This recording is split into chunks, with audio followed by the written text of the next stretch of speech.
2025-এর প্রথম অনুষ্ঠান বাড়িতে গেছিলাম। আজকে আমাদের পাশের বাড়ি রূপা ওর 15 বছরের অ্যানিভার্সারি পার্টি আর ওর ছেলের জন্মদিনের পার্টি একসঙ্গে হলো। তাই এই পার্টিতে আমাদের নিমন্ত্রণ ছিল। রূপা এসে আমাদের নিমন্ত্রণ করে গেছিল, তো যেতে তো হবেই, পাশের বাড়ি একদম। তো আমার একটা অনুষ্ঠান ছিল, অনুষ্ঠান শেষ করে আমি বাড়িতে এসে রেডি হয়ে গেলাম।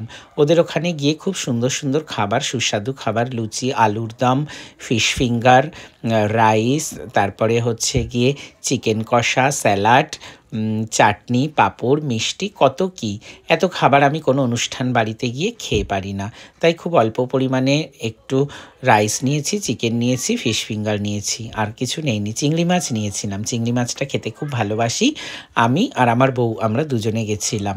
তো গিয়ে ভীষণ মজা হলো, কারণ আমাদের পাড়ার সকলেই এসেছিল, সকলের সঙ্গে দেখা হলো, কথাবার্তা হলো, গল্প হলো।